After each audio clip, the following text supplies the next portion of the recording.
So we have a list of 20 dogs to be precise.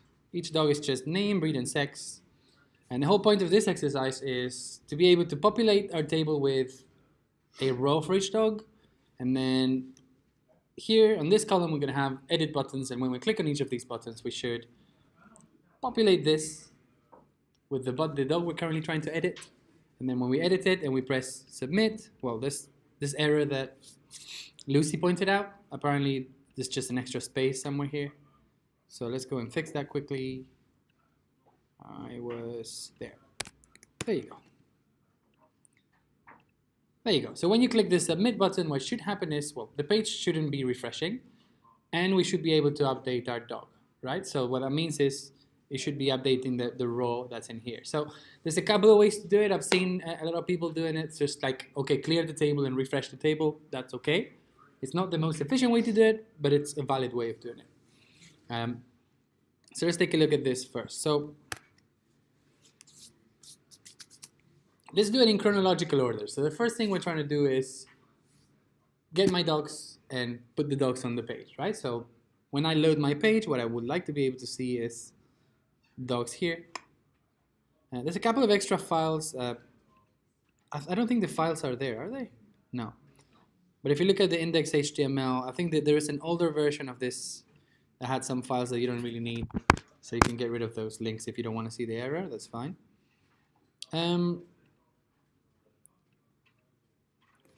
Now, let's actually start with this. You remember we talked about making sure that the scripts are executed in the right order, otherwise you won't be able to see the stuff. So this DOM content loaded, right? So a lot of you have been writing code in this function, in this event listener, and it's okay, that works. You know what's one thing I don't like about this? So if I had a constant here, like any constant, my name for example, if I now go and refresh this page and I try to see this in the console, it's not going to work, right?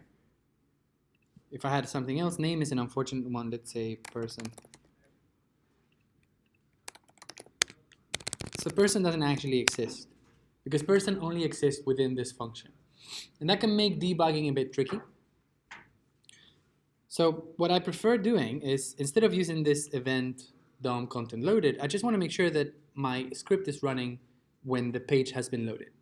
And the other two ways of doing it is, well, I can either come in here and move the script down there. That works. Or I can leave the script up there. And I believe I did show you this, right? That you can add a keyword here, the fur. So those two things actually accomplish the same thing. And the benefit is I can now completely get rid of this, which means that anything I create here is global now, and it's actually available to me outside in the console. Cool? Right, so the first thing we do, or let me ask you, what's the first thing you should always do when you're starting like a lab like this, a challenge of this kind? Actually read the README, okay. So let's read the README. We install JSON server, we run JSON server, we have some deliverables. So on load, we need to render a list of dogs. We need to fetch them from this URL. And it tells us what we need to add the dogs, and then we need to make a dog editable. So clicking on the button, we need to put it up there. Then we need to submit the form. That will make a patch request. And then when the form is submitted, we should be able to update the table with that dog. There are many ways to do it. We'll take a look at a couple of them. So that's the README. The README is not that comprehensive. So now we know what we need to do. What's the first thing you should always do when you're starting out? Yeah. So define a URL. Okay. We can create a URL here. Let's call it like dogs URL. We could do that. Map out what we need to do. Great. I'll do that in a minute, but before that, I recommend that the first thing you always do is understand after reading the README, okay, so what am I supposed to be interacting on the page? And you query everything you need to query. right? So everything that's already on the page, let's find out what we actually need from the page that's already there in the HTML, and let's get it and keep it in variables so we can use them later, right? So my first step will be coming in here, taking a look at this, and trying to understand what I actually need to be using from here. So for this particular assignment, we need to be able to populate a list of dogs, right? So rows for each dog. And we also need to be able to populate a form so we can actually edit the dog, and then we need to be able to submit that form and edit the dog. So which elements from the page do we need to achieve these things? We need the body of the table. This is where we're going to be creating each individual row.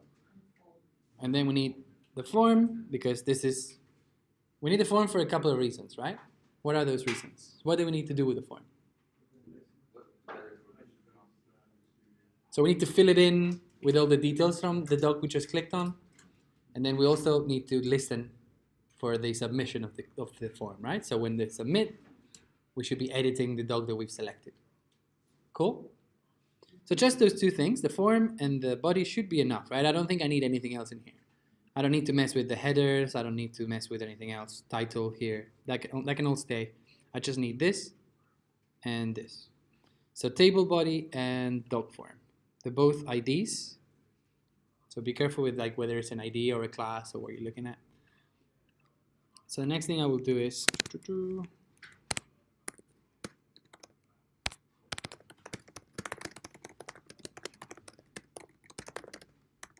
already on the page. So I'm going to split this into steps. So we need a form element. That's going to be a query selector. We said it needs to be dog form, right? And then we also need the table body, maybe element. And that's going to be, what was the name of this? Just table body? Okay. Very original. Good. Next step should always be testing that it's actually working. Right, so refresh the page. Try to see if you can actually get the form if it worked. And try to see if that also works. It seems to be working, right? It's linked to the page. It's all right. Cool. So now following the README, it says, okay, so the next step is when the page loads, we should be rendering the list of all my dogs. And this is the URL for my dogs. So because I know I'm going to be using that URL, yeah, we can safely just store it in a variable so we can use it later. That's fine. And now I can go ahead and create a function to get my dogs, right? So let's do it in order this time, chronological order. So I'm getting dogs. When I get dogs, I'm going to be fetching, and I need to fetch this URL. Because it's a GET request, I don't need to add anything extra to it because fetch already defaults to GET. The only thing I need to do is what?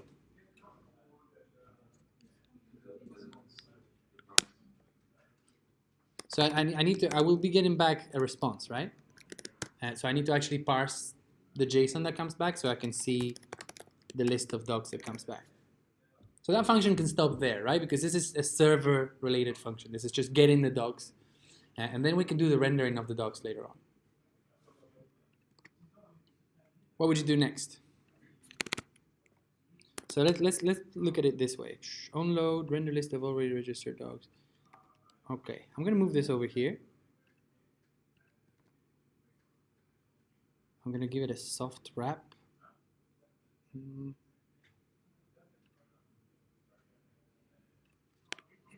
So to do that, we need to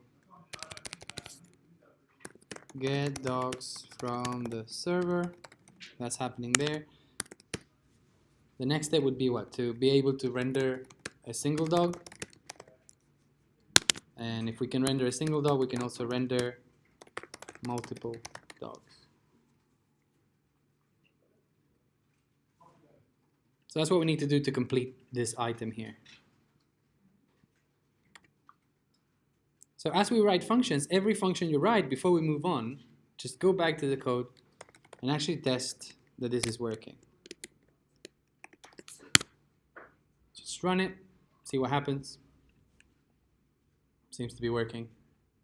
I'm happy. Let's move on. We can even just keep writing functions in here now. So for example, we can say, let's go back. I want to render a single dog now. This is my task at the moment. So I need to be able to render a single dog. So let's create a function, render dog.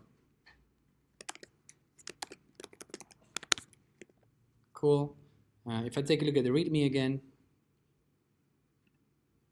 it says the dog should be put on the table as a table row, so the HTML might look something like this. So it's giving us an example of what the HTML might look like, so we can use that. I open my email. There you go. So I could use this. Put that there. I'm going to just quickly format it, because otherwise it's really hard to read. Beep, beep, beep. 1, 2, 3. Looks better. So this is eventually what I'm trying to render. In order to render this, we need to, well, this is kind of bad. We need to have the dog name, dog breed.sex, and then create a button for it. What's the best way, do you reckon, to do it? So we need to be getting a dog from, so when we call render dog, we need to pass in the dog that we're trying to render. And then what? So I can interpolate all this stuff, sure. I can do that now.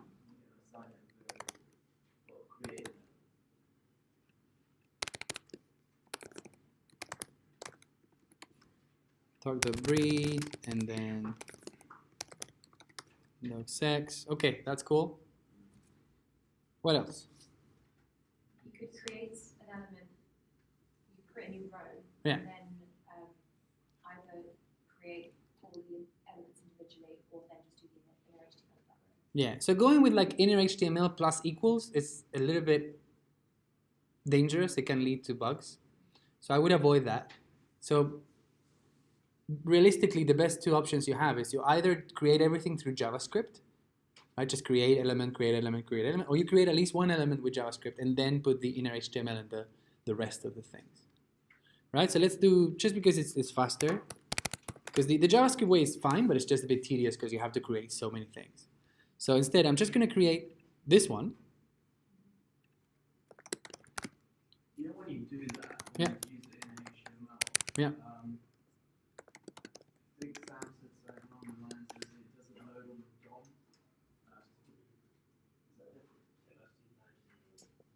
Yeah, that's the inner HTML.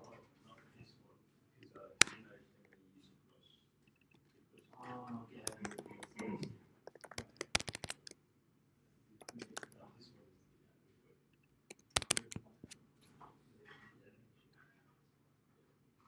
Yeah, so we're creating a single element. We're then, we don't need this wrapper because we already created it. This element has been created, but we want to create all of this stuff. So we create it, we put it inside the tr element. Hey, Danny.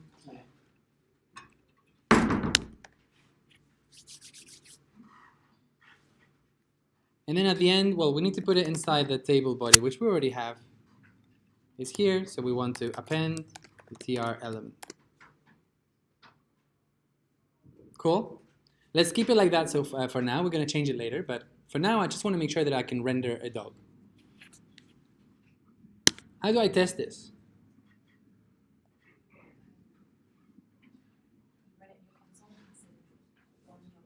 So I should be able to run in my console and then pass a dog. How do we get dogs? Well, if we know we have the API here, we could just go ahead, like, just copy a dog. And go back here. You can even, like, save it as a variable. Put it there, and then just pass the dog. That should work.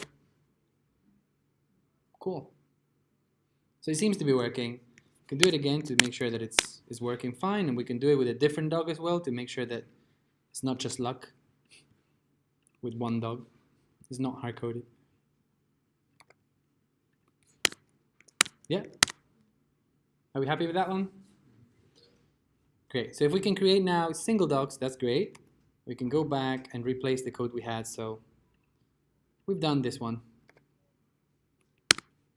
Moving on to that one. So if we have a way to render a single doc now, we can also very quickly just create rendering multiple docs. So if single doc is going to be an object, multiple docs is going to be an array of objects. And because it's an array, this is the pattern. I mean, we've seen it many times now, hopefully. Just do for each. And for each dog, we want to render the dog. How do I test that? We need to call it, and we need to call it with an array of dogs. So at this point, I can actually already maybe do something like get dogs, then dogs, render dogs, and pass the dogs. So I can test it like that, and I see it's working. Obviously, I still see all this draft that I put there at the beginning. I can just refresh the page, try it again. There you go. It looks good. So both of these things I want to do, right? So I need this function to render all my dogs, and then the README said, okay, when the page loads, we should be actually fetching all the dogs and putting them on the page. So this code we actually want to run as part of the script as well. Let's start with this one though. This one we put here. Great. So now we have a way to get the dogs from the server, to render a single dog, and to render multiple dogs. And then all we do here is at the end, we can write the same code that we just wrote here.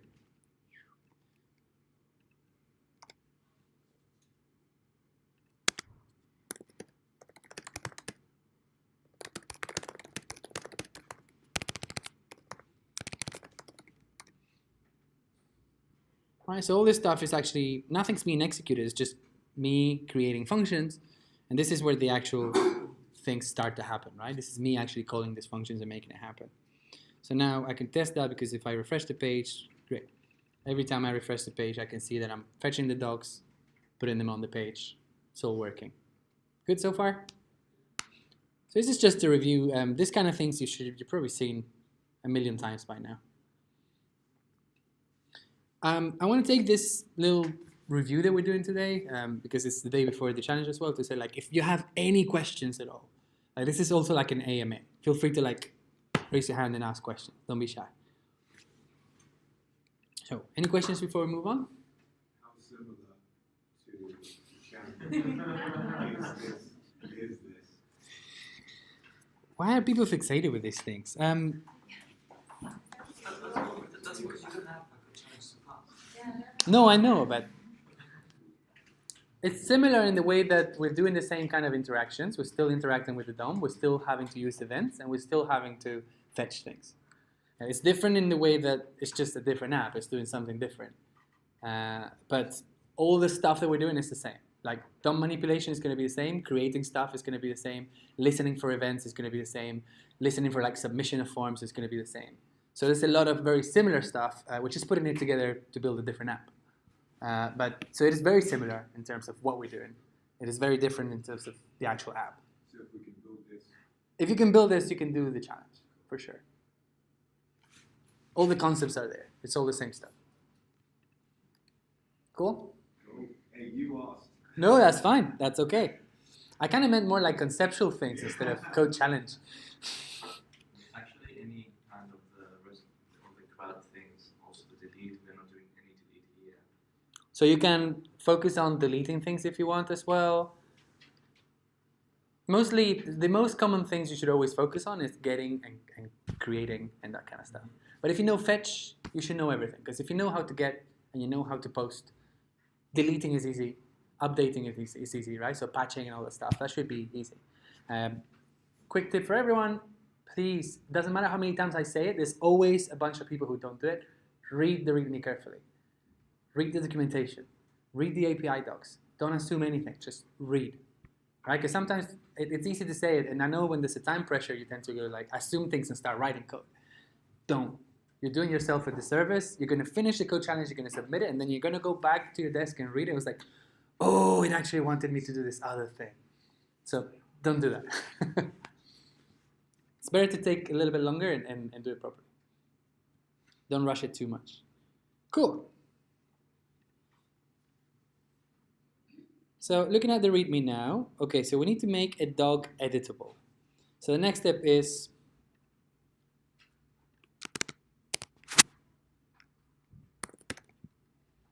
clicking on an edit next to the dog should actually populate the form with the dog's current information. So maybe we can create a function and we can call it populate form. Just because the text kind of says that.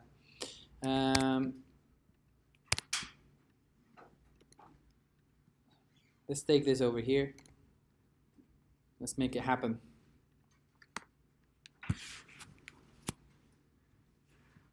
Do we need to receive any information when we populate the form? We need to know which dog we're populating it with. So we're going to have to receive a dog from there. And then what does it mean to actually update the form, to populate the form? Bless you. Changing the values of the input values. So we want to change the values of that, the values of this, and the values of that, right? At the very least. We have the form already. We tested that we had it. And if we check the HTML, yeah. So it looks like the forms have names. And if we didn't, you could always just go ahead and add them. So we have a name input, a breed input, and a sex input. So we want to go ahead and change the name value to the dog's name. And then change the name. Can I do this? Oh yeah. Name, breed, and the sex. Right, so that's technically it. That's populating the form, right? We can change it later, but for now let's test if this is working. So I'm just following the README. I should be able to test it by calling populate form and passing a dog. Again, if I don't want to do the whole fetch and stuff, I could just test it with some data that I can copy. So I can populate form, pass it that dog, see that it works. I can grab a different one. Okay, let's try with Shelby. Populate form, pass it a different dog. Seems to be working fine. So let's keep that there. Going back. Happy with the result. That function seems to be working.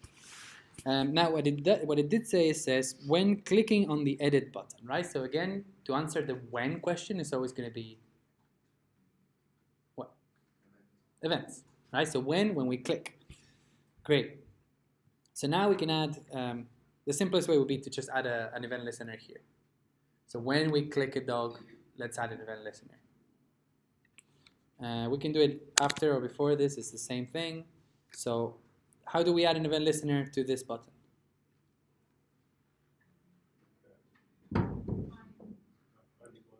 We first need to find the button. I'm going to give it a little class here to make it easier, like edit button. And now we can say something like edit button equals, and just go ahead and find it. Is it a good idea to do it on the document? No, because if we do the first one. Yeah, so how many edit button classes are we going to have in the document, in the entire document? As many as the length of the array. As many as we have dogs, right? So in this case, we're going to have 20 of them in there. And we don't want to select just the first one that we find. We always want to find specifically the one that's in here. So again, we don't actually do the document. We query select the row itself. And now we can look for edit button. Right, so that's not going to find any edit button. It's going to find specifically that one. So the first one for the first dog, the second one for the second dog. So as we create them, we find the specific one. And the next step is, okay, now I have that. I want to listen to when the button is clicked. And when the button is clicked, I want to be able to populate a form. So let's create an event listener first. So event listeners look like that. Do we need the event? Yes. Why? Because it's a form, so that we'll be able to prevent the Yeah. the default of the form. Because But that's not the form though. This one is just the button. So you would be right if we will need it for the form. yeah. But right now it's just we're dealing with these buttons here. Because they're not in a form, then we don't need to prevent default or do anything. That's fine. So the answer is not really. So we can ignore it. And instead what we want to do is populate form and pass it the dog that we have in here. So by doing this, I should be able to now check that this is working, and every time I click a dog, that's being selected. Seems to be working fine. Cool. I have some info missing though, so because the next problem we need to tackle is, okay, now we need to be able to type stuff in here, and when I press submit, okay, I need to be listening for that form submission, and I need to be editing a dog. But which dog am I editing? Like, humans can tell if I click there that, yeah, it's Snickers, it's the one, let me look, it's the third one from the top. But my machine doesn't know that. Right? So we need to find a way to tell my machine, okay, we're actually editing this dog in particular. Cool. So let's worry about the server for a minute. And let's think about, let's create the function on the server first, and then we're going to know exactly why or what information we're missing. So I'm going to create a function called update dog. This is updating the dog on my server. It's going to take a dog, and then how do I update a dog? So I want to make a fetch, and I make it to the, is the dog's URL? Is it just the dog's URL? So dog's URL is fine, but we need to remember to also add a slash and then the dog ID. Exactly. So where do we get the ID from? That's going to be tricky. So where would you, like, yeah, because we can get the, what can we get from the form? We get name, breed, sex. I have lost the ID because I didn't store it anywhere. So there's a couple of ways to deal with that.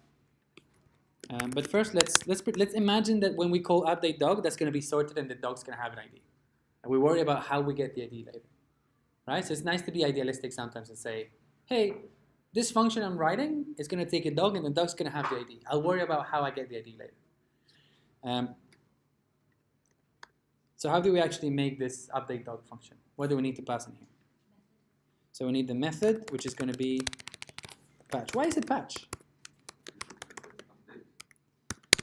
The answer is it's patch because we're using JSON server. And JSON server wants us to update things with patch. Any other server, don't assume as much. Read the documentations. Right? So there might be servers that want you to post to update something. And it's fine. You just need to read it. Remember when we did the Rails API lecture? You remember you can actually choose which kind of request you receive. So you could be receiving get, post. You could do whatever with them. So that's just a tip. Don't assume that it's patch. The only reason I can assume it's patch now is because, well, if I read the README probably tells me a patch request should be made, right? And I know it's patch because I know I'm using JSON server, and I use it so many times that I know that JSON server likes patch and accepts patch, right? But if you're using any other API, you cannot assume that it's a patch. You need to read the docs. Cool. Going back. There. So headers, what do we need here? So content type, so we're actually going to be sending some JSON over, so we need to say, hey, here's the JSON. And finally, what?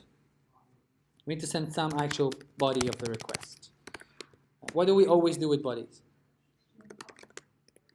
We stringify, and then in here we can put whatever we want to pass. In this case, well, we could just pass the entire dog.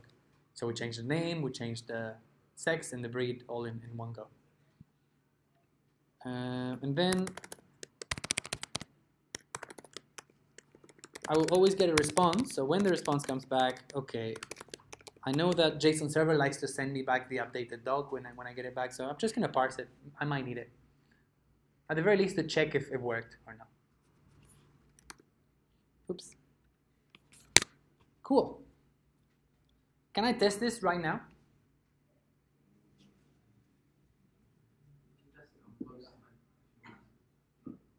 I can test it at Postman. I can test it right here.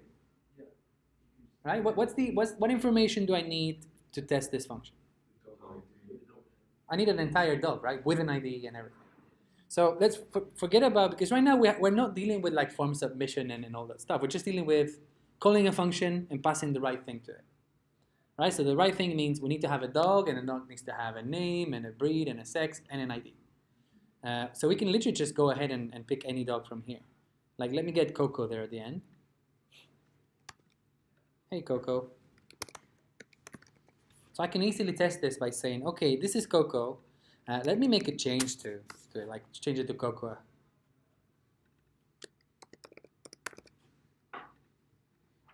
Just a couple of things to see if it works. So now that's my dog, and I can just call update dog, pass it that dog. What will happen when I press enter? What does it mean success if it worked? How will I know? I will get a promise. What should be in the promise? It's resolved. I get an object, and it looks like it worked. How can I test that it actually worked? What else can I see? How can I test it? I could check the network tab. I can see that this worked. I can see that the response is that. And how do I know that it actually worked on the page? Am I expecting the page to change? Not yet, because we're not actually changing the page directly yet. We will, but right now it's not happening, but it will happen when I refresh the page, right? Because every time I refresh the page, we get fresh dog data. So when I refresh, I go down, and it worked. So just because you don't have some like missing pieces of the puzzle doesn't mean you cannot start testing things granularly. So right now I know now for a fact that this update dog function is working. So I can grab it and I can put it in my script. And I can say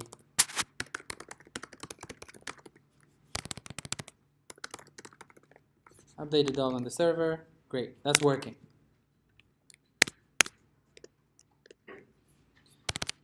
The only problem now is, okay, I need to make sure that this happens when I submit the form. And I need to make sure that when I submit the form, I actually have a dog with an ID.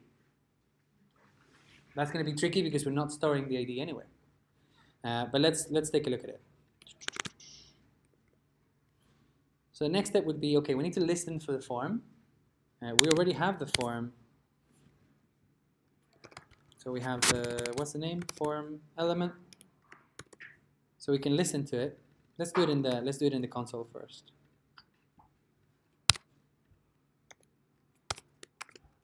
We're listening for a submission.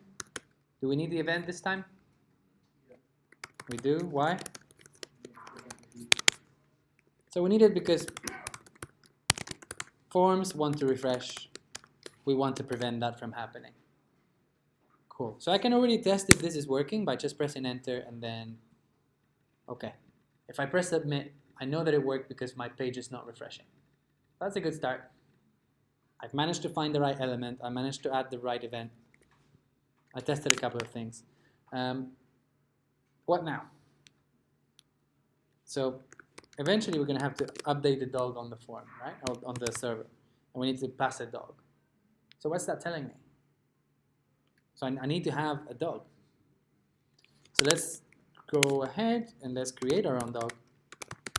And at this point we need to know the dog's name, the dog's sex, the breed, and the ID. Dog's name, breed, and sex is easy. Name is going to be what?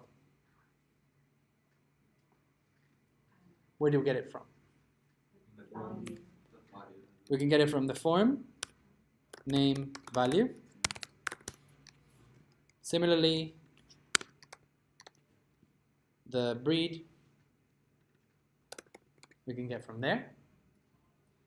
And the name, sorry, sex, we can get from there.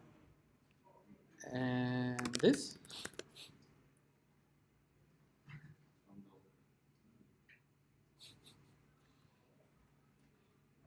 How did you do it?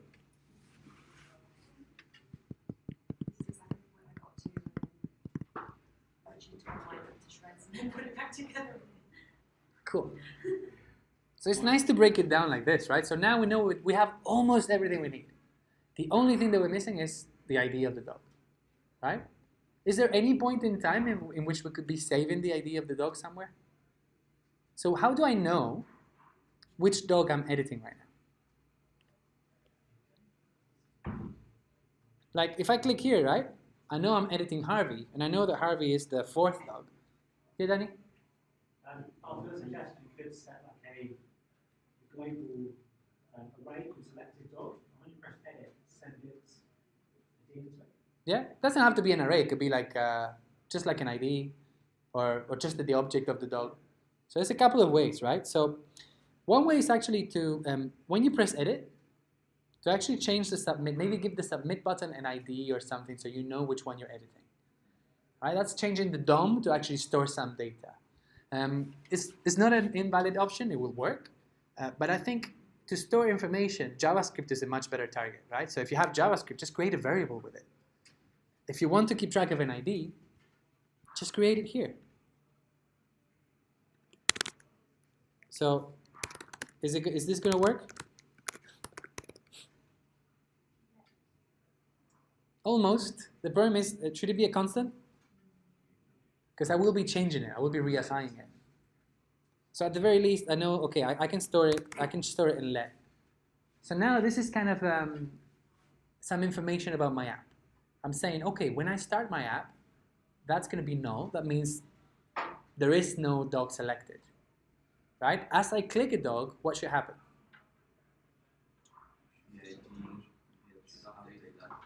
The ID should be put in there, right? So we only can have, how many dogs can we have selected at a time? One, so that can only be one, right? One or the other. So every time we click on edit dog, this is going to be reassigned to a different ID. Which makes sense because we only have one possible selected dog at each individual time. If we had multiple, we could have like an array of things, but we just have one. This is good enough. Yes? Martin, but correct me if I'm wrong, but can you put that in a state variable? Yes? And then just call it? It's the same thing. So this is just the variable that we can edit. Right? So let's try and do it like this first. And right now it's just the global variable. We can go ahead and just refer to dog ID anywhere and reassign it to anything we want. So when's the best time to do this? When we click the edit button, right? So the concept here that we're missing is the concept of selecting a dog, right? So when we select a dog, this is basically what we do, right? So selecting a dog should populate the form and assign the ID. So if I wanted to be clean about it, because now I know that it's selecting a dog, I could create a function and I could call it select dog. And it's going to take a dog. And I said selecting a dog is two things, right? Is updating the form and updating this ID. So we can say, okay, we already have a form update method. So we could just call populate dog, pass that dog. And we also want to change the dog ID to the dog's ID.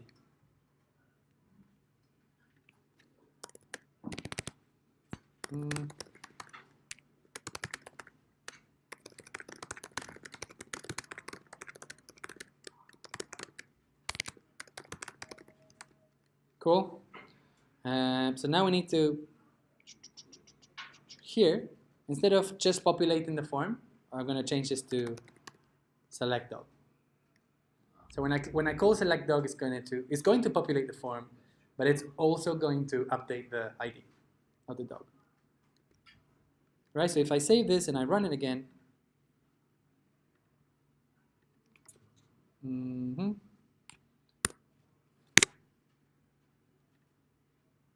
I click on this, I click on that, I click on that one. What should the dog ID currently be? If I'm clicking many things, I click here, there, okay, that's the last one I clicked.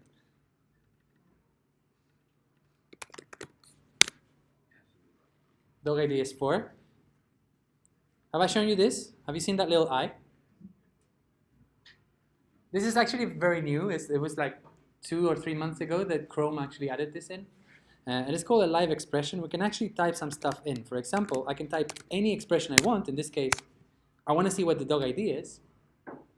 And take a look up as I click buttons.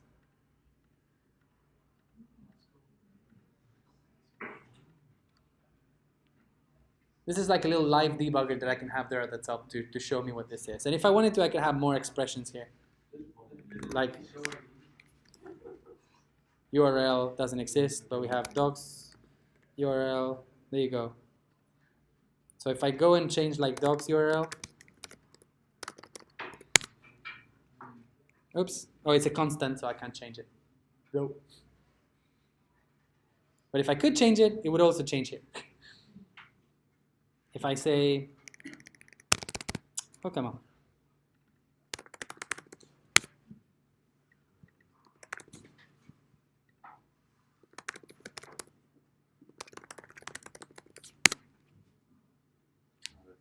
So the variables at the top are always matching whatever their actual values are. So that's pretty handy. So that way I can actually test that, look, okay, I know for a fact that, okay, now I have all the information I need because I have the name, the breed, the sex, and I'm storing the ID somewhere as well. So that answers the question we were having before of, okay, we had the name, we had the breed, we had the ID, but the sex, but we didn't have the ID. Now we have the ID. We could just say dog ID. Cool? So you can use JavaScript to store any kind of information, right? You just create a variable for it. It's a global variable. We can access it from anywhere. It's fairly simple. Nico, where did you change populate form?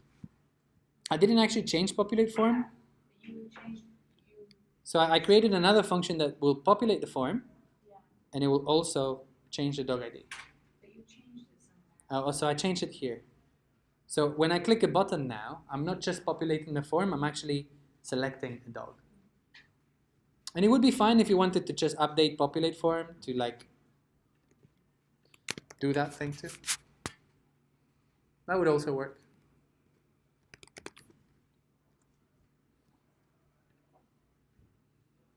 Cool. So it looks like we have everything we need. In fact, it looks like that code should work. What's the only thing I'm not doing right now? I'm not updating the page. So the server is changing, but I'm never actually re-rendering the table, right? Updating the table in any way. So what do I expect to happen? What does it mean for this to be working right now? If I added the event listener, how can I test that this is working? Good. So before I refresh, what do I need to do to actually do whatever, right? So let's click. Let's try it out. Look, I'm gonna click on the first one, baby, and I'm gonna change this to.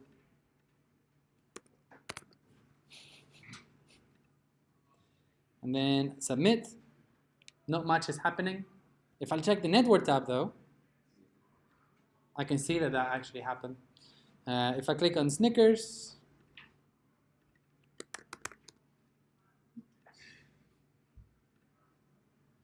seems to be working.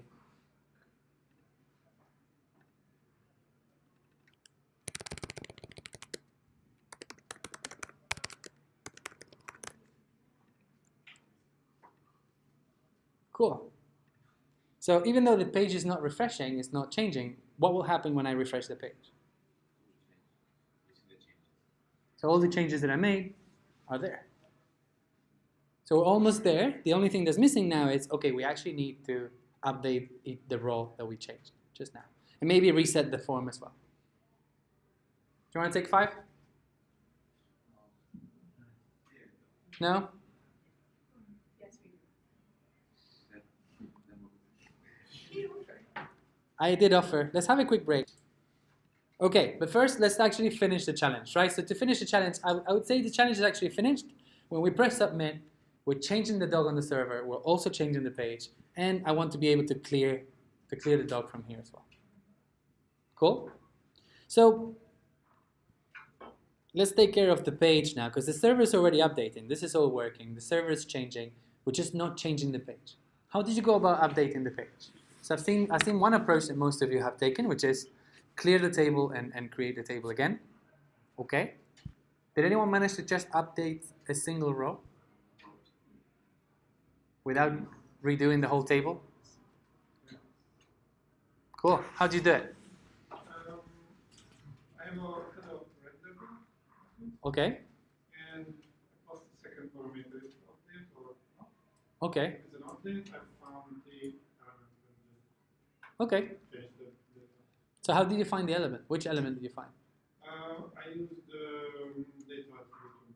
Okay. So I put an ID to PR. Cool. So the answer is, if you want to update a single row, you need to be able to find which row to update, right? Do we know which row we want to update? Well, right now we don't. Why not? If I look at my elements and I look at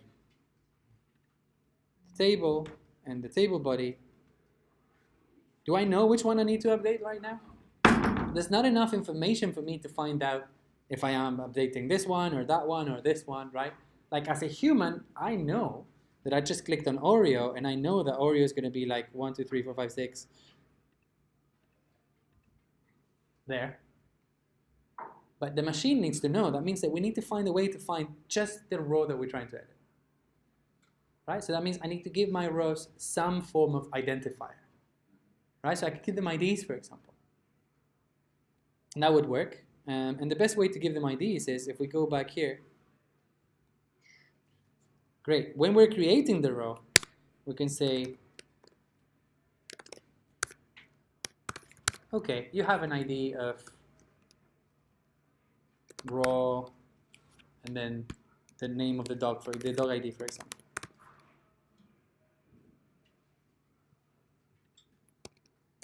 Or dog row and the ID.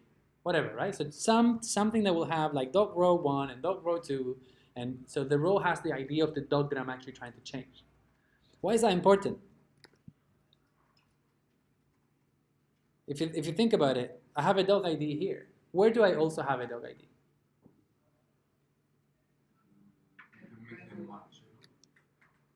Look at that. I know when I'm selecting dogs, I'm keeping track of this ID somewhere. So if I know which dog I'm actually editing because I know the ID, and I know which dog is the row like 5, 6, 7, 8, well, I can now just go find it and change it. Right? So I can be more surgical about it. If you re-render the whole table, I mean, as long as it worked, it's fine. It's not the most efficient way to do it, but it's a way it works. Right? So the first goal should be to make it work. So if you made it work that way, no shame in it, awesome. But I'll show you the more like surgical way of just finding just the stuff that I want to change and change just that bit. So in that case, I'm going to say, well, first of all, let's see if this actually works. So when I refresh the page, if I'm now check my divs, check the table, check the body, look at that. So you see what's different now? Now I know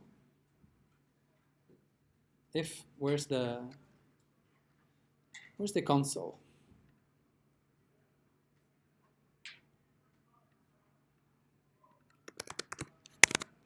I know that currently I'm not editing any dog. So when I press submit, well, nothing should happen, right? I'm not really editing anything.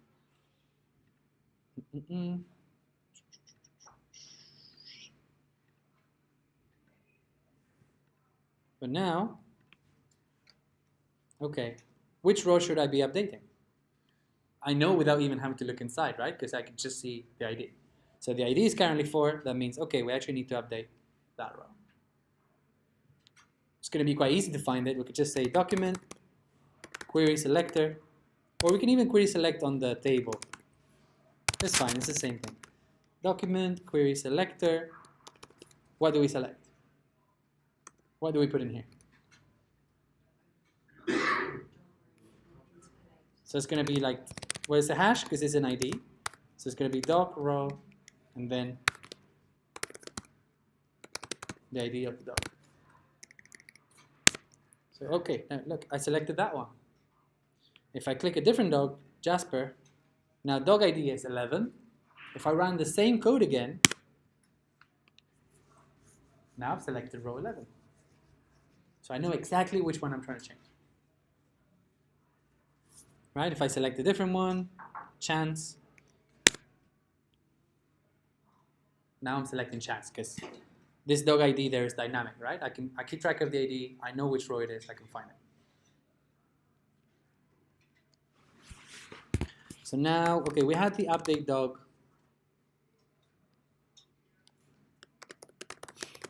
Let's call that a bit longer. Update dog on the page. So update dog is actually the server function. So I want to write another function here that will allow me to update just the dog that's on the page. To do that, we're going to use this trick here. We're going to say, okay,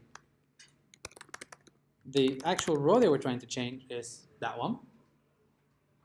And now that we know that that's the one we're trying to change, let's see. Okay, we need to be able to find the name, the breed, and the sex. A couple of ways to do it. We can now do like query selector all, and we can find like 0, 1, and 2. That's a bit flimsy. What if we decide to change the order or to do some other stuff? What's a better way? I can give them a class. So I could go ahead and do, for example, when I'm creating them, I can say, okay, this one is like raw name.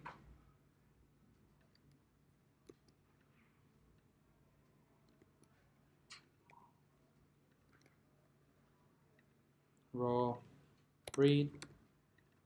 Sex, right? I can give it any name I want, but now I have a unique identifier. So I know that within this HTML, the only cell that takes care of the name is this one, breed is this one, sex is this one. So I can go ahead, go back to my page, refresh this, and say, okay, I have the row that I want. Now I need to find, okay, what I'm actually trying to change is the name cell. And the name cell is going to be within here, query selector. And we actually want to select, what are we selecting? Yeah, it's a class, so with a dot. And we say, we call it raw name. Maybe the naming is not the best for that one.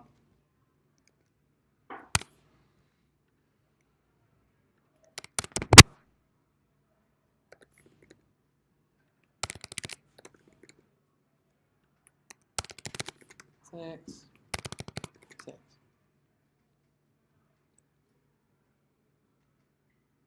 Cool. And let's say we're also taking the dog in here. Because we need to know which, like, okay, what's the name going to be?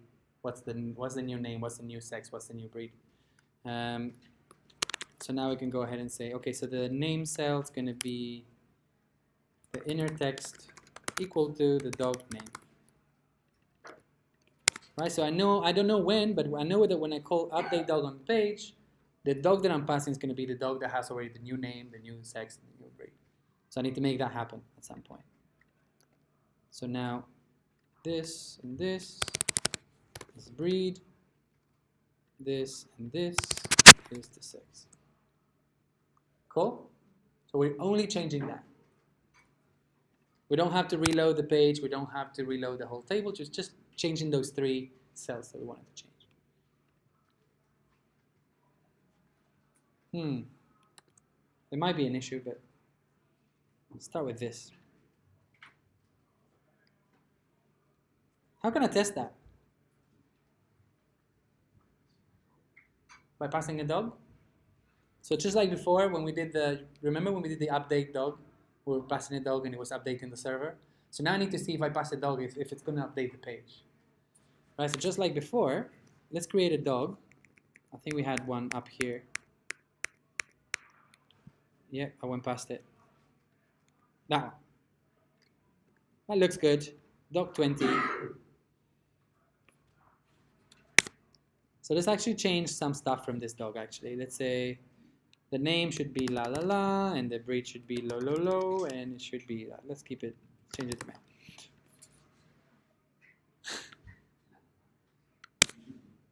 Cool? So now to test it, I can just call update dog on the page, pass the dog that I'm trying to update, and it says cannot read query selector of no. Okay.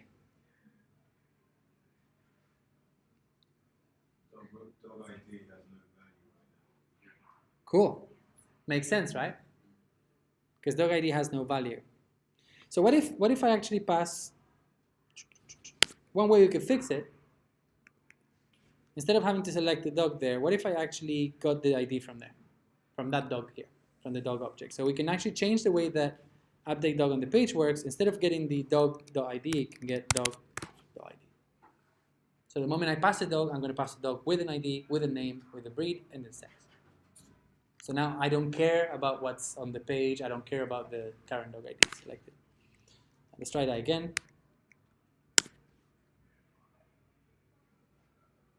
Seems to have worked. If we want to change the ID, so let's change dog number 2. Try that. Dog 2 changed, nothing else. We keep trying, okay, let's try 3. Maybe we just got lucky. 3 changes. Cool? So now we need to make sure that, okay, we need to call update dog on the page with the dog that has an ID, name, breed, and sex. All right, but the function seems to be working, so I'm actually going to grab it, and I'm going to take it to my script. Because now it works, I'm happy with it. I don't need to comment this one. I mean, the name of the function already says exactly what it does. Update dog on the page. When do I want to call that?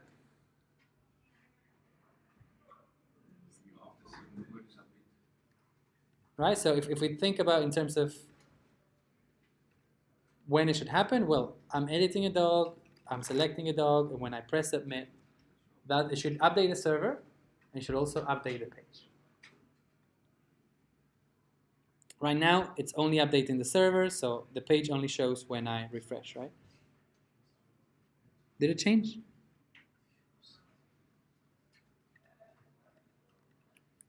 Cool.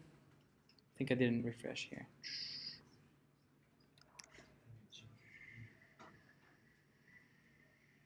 Where's the submit?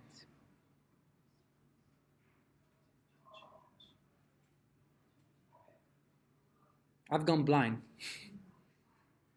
I actually don't have the submit in here, do I? I never copied it. Cool. Good thing about the console is you can go up as far as you want. There you go. I never moved that code over to my script. So let's move it over now, and let's say, okay, I want that code to be run somewhere, maybe at the end. I'm going to clean that up in a minute. But I know that that code needs to run because I need to have an event listener on my form. And now that I have this, I'm currently calling update dog here. I could also be calling update dog on the page as well. What kind of rendering is this? This is optimistic. I'm not going to wait for the server to get back to me. I'm just going to say update the server and also at the same time just go ahead and update the page. Is that going to work? Am I passing a dog that has an ID and a name and a breed and a sex? Yeah, that dog here, this one, has everything I need. Cool. So let's try it. Refresh the page, reload, I click edit, I start editing the name of my dog. When I press submit, the page changes right away. I'm not even waiting for the server to get back to me. I'm saying like, change that row and also change the server. Now, because I changed the row changes right away, and because I changed the server, the row stays the same even after I refresh. Right, it's optimistic. That means that maybe the server didn't work, maybe the server was down. What would happen if the server is down? I'm just updating the page, right? So let's try it. So my server is down, it broke. If I go back and I click edit and I change tricks to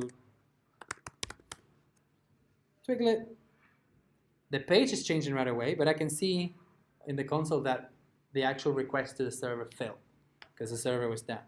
So when I refresh the page, well, the server is still down, so I cannot even get the dots. But if suddenly the server's come back up, and I take a look at my thing again, what will I get now when I refresh the page? Still get the old one because the update never actually worked. I tried to update when the server was down, so it never actually happened. But that's okay. Optimistic rendering is fine. That is fine to do in the code challenge as well, by the way. You're not forced to do conditional rendering. You can if you want to. It's not mandatory. One final thing I want to do is, okay, after the dog's been updated, what should I do with the form? I want to reset it. And what should I do with the dog ID? Yeah. So the concept of selecting a dog means populate the form and change the ID. The concept of deselecting a dog should be the mirror opposite, right? So clear the form, deselect the ID. So change it back to null. So if we have a select dog, we can also have the mirror one saying function deselect dog. Does this function need to receive any information? Do I need to know which dog I need to deselect? Not really, right? So I just need to do two things. I need to clear the form. How do we clear the form? What's the easiest way? Yeah. Oops. And then what else? ID equals null. Just change the ID back to null. Right, so let's take a look at this now. And now we actually want to do this after we've updated the dog and we've updated the page. So we can do it there. Right, so when I submit the form, update the dog on the server, update the dog on the page, clear the form. Deselect the dog. It's done. So if I check it now again, let's see if it happens. So take a look at dog ID here. So I'm going to choose Oreo. That's number 6. And I'm going to click submit. So the dog ID is going back to null. So I know that there is no dog selected. The page is changing. And if I look at the network,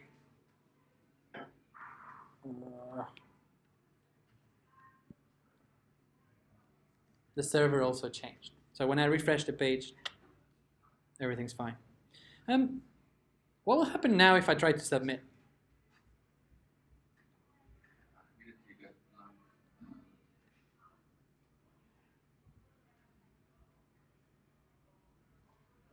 So what's actually happening?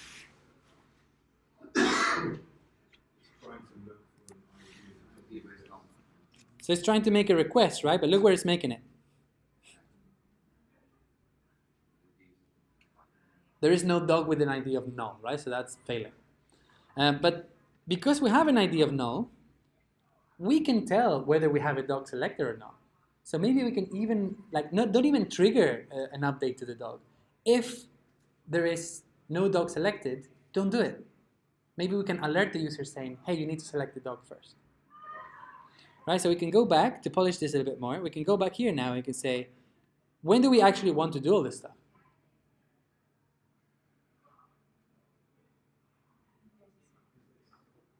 Yeah, even this, right? All of this stuff. We only want to do it when we have a selected dog. Otherwise, we don't need to bother, right? There's no dog to edit. And because we saved it now in this little variable here, what we're actually capturing is the concept of selecting a dog, right? So we can ask, is there a dog selected? And what that means in terms of code is if dog ID equals null, or if it's not null, does that mean do I have a dog selected here or not? In there. I do, because it's not null. So then, okay, if that's not null, do all this stuff. Else what? What does that mean? What can I assume in this else? There is no dog selected. So I can say alert. Don't actually alert in actual apps, but this is just for show.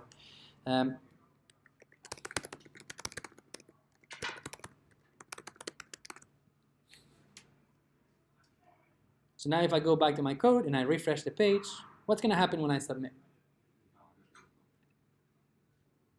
It's going to complain, hey, you need to select the dog first. In a real app, you wouldn't actually show an alert. You'd show an error message at the top saying, hey, please select the dog first. Alerts are annoying because you have to click OK. They're quite invasive. What's going to happen if I click Edit Dog and change that? It will just work. It updates the page. It updates the server. It does everything. What will happen if I try to submit it now? Again, you can see what dog ID is on the right. It's back to null, so it's just going to tell me to select the dog again. That's quite clever, isn't it? Cool. Now, this thing here, I don't like having loose code like this. So I'm going to call it whatever it's doing. So I'm going to say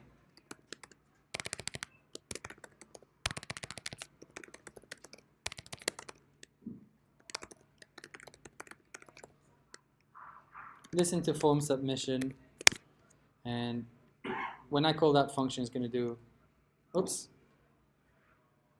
all of that stuff. So the reason I put it there is first so I can give it a good name, and secondly, there's some code that's actually triggering. So what should happen when my page loads? There's two things that should happen. I should render all the dogs, and what else? I should start listening for the form. So every time I click refresh, those two things should be happening, right? Like render the docs on the page, listen to the form. So now I can go ahead and do the same stuff we've been doing before, and I can say, okay, let's create like an init function. So this is like, how do I initialize my page? Okay, two things are going to happen. First of all, that should happen. So I can move it away from being loose somewhere in my code, and I can put it in a nicely neat place. So when my app starts,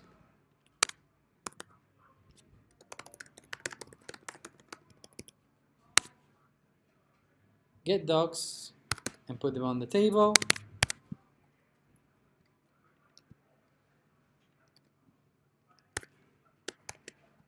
And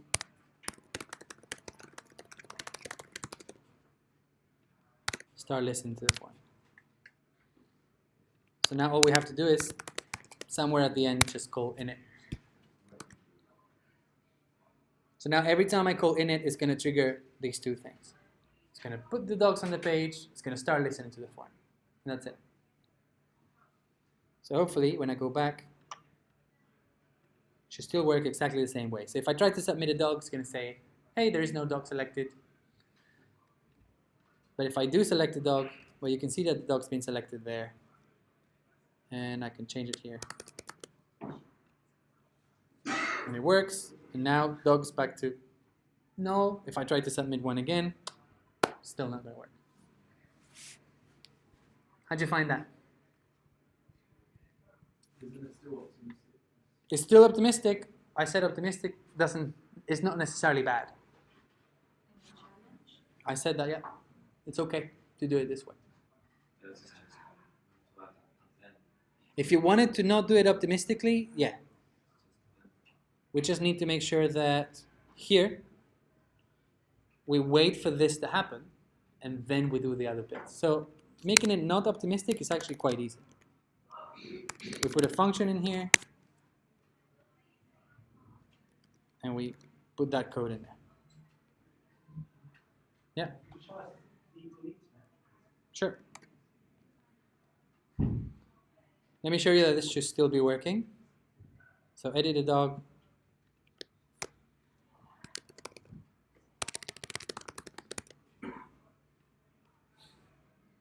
So it still works, but it's now waiting for the server to get back to me first and then updating the page. Right, but it's very similar. Now delete. To delete a dog, maybe we should add an extra like header. Let's do that quick. So first thing I want to do is go to my HTML, right? Because the first thing I need to do is add an extra header here, because I want a new column. So let's change that first. I'm going to say edit dog, add a new header, call it delete dog. So now if I refresh the page, we have a new header. We need to make sure that every time we create a dog, we also put like an X in here, another button. So I'm going to go back to the function that I wrote. So this is the function that takes care of rendering every single dog, right? So I could just change this. And all I have to do is, we'll add a new cell, so a new TD. And here, I'm going to create a new button. I'm going to put an X in it. And I'm going to say, this is a delete button.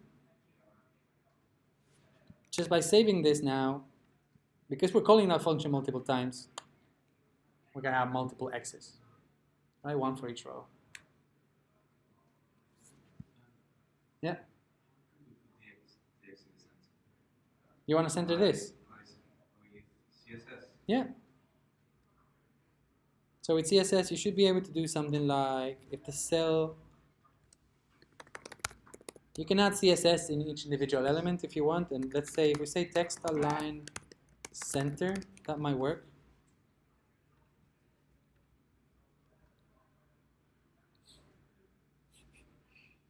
If that makes you happy, go ahead and center that too. There you go. Or you could just create a CSS file and target these things and center them as well. It's fine.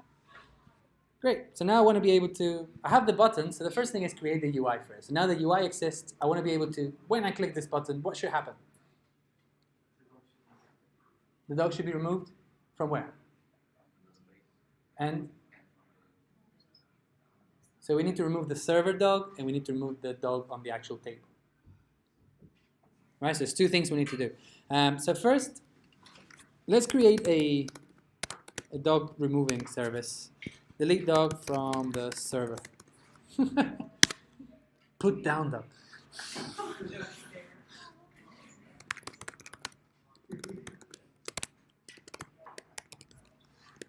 So we need two things really, right? We need a function to delete dog, and then eventually we also need a function to delete dog from the page, something like that. So let's start one at a time.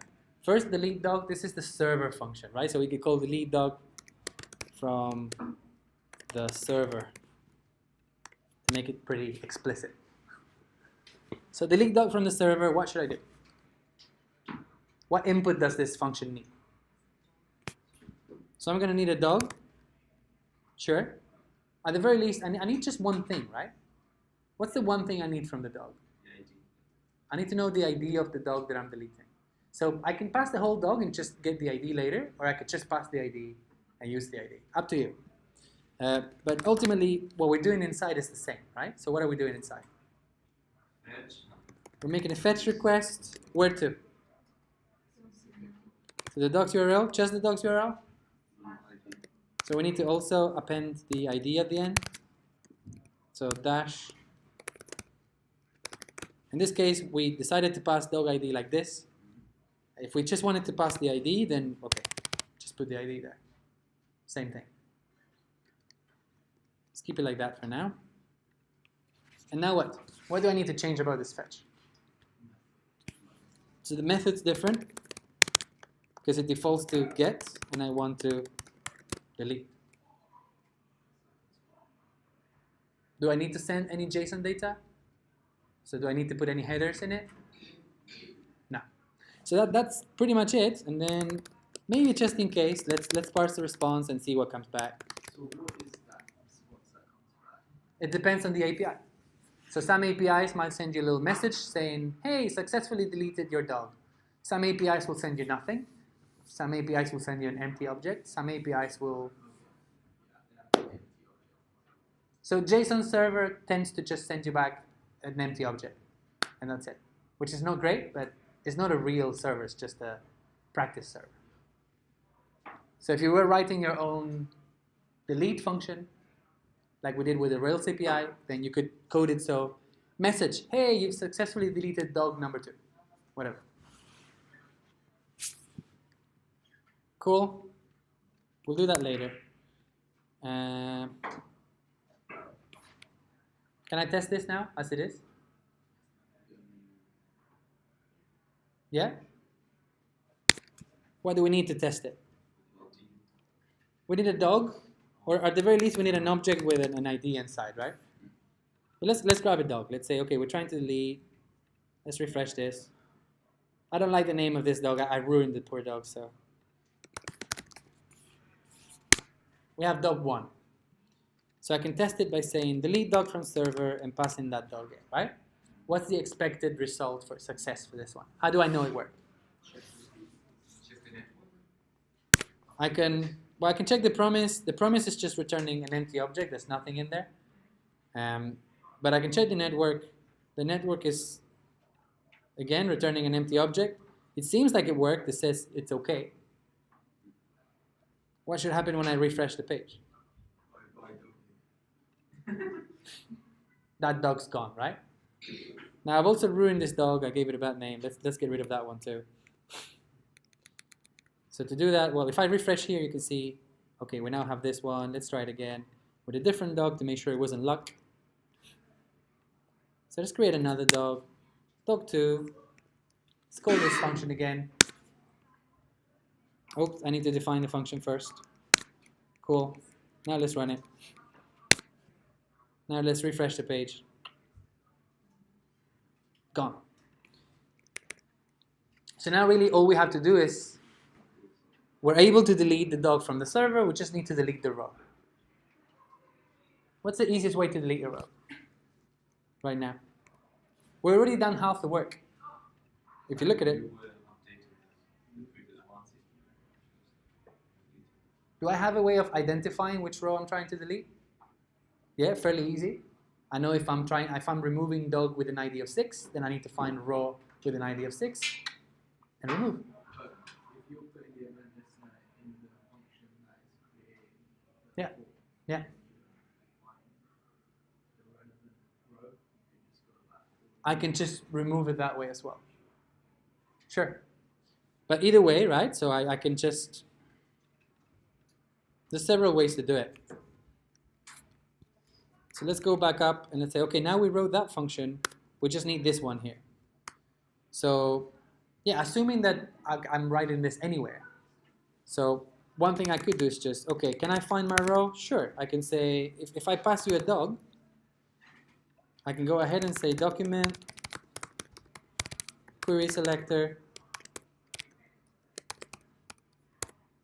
and we need the ID that has, was it dog, row, and then the ID. Now we have the row, and all we have to say is remove. Done.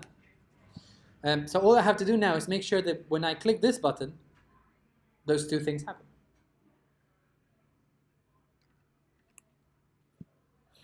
In fact, like this comment, I made my function so clear that this comment is just saying the same stuff as the function, so I could even get rid of that. Can I test this before I put it on my script? How do I test it? Let's pass another dog. Let's say, okay, let's try to delete dog 12.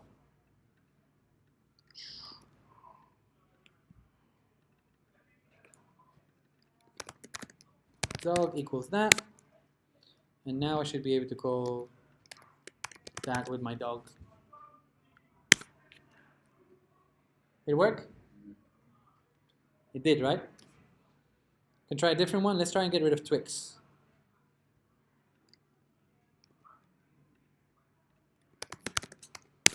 Twix, call it again. Look at the top one. Gone. Cool.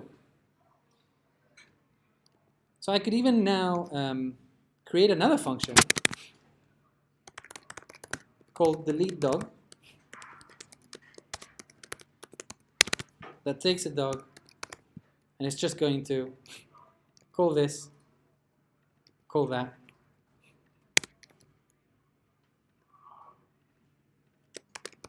Pass the dog.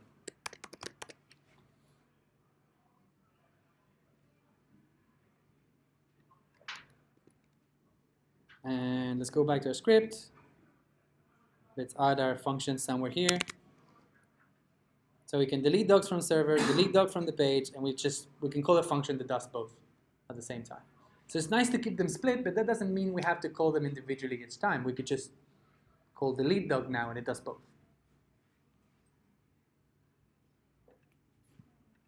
When do I want to do that?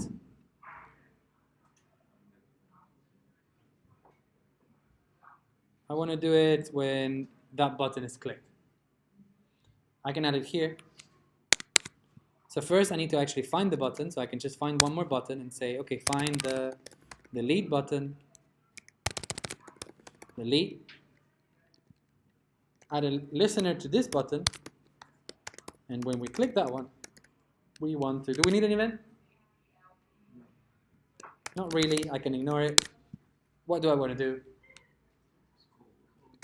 Let's call delete dog and pass it this dog.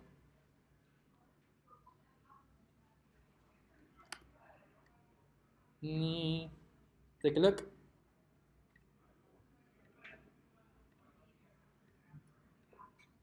So they're getting removed from the page, and I can check the network. I can see they're also getting removed from the server. So when I refresh the page, this is actually persisting, right? So now let's find all the bad dogs that are named. Cocoa, Julio. Let's just keep the good ones.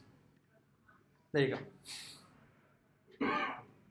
Did that help? Go back to the code you were just doing with the render. Render dog? When you were finding the buttons. Yeah.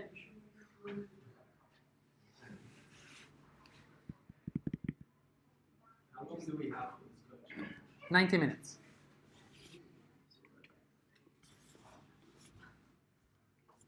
Anything you want to ask me before we're done?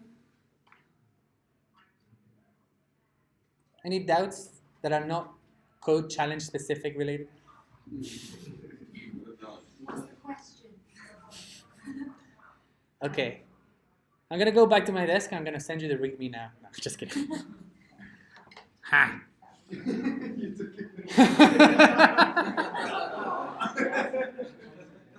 Sorry.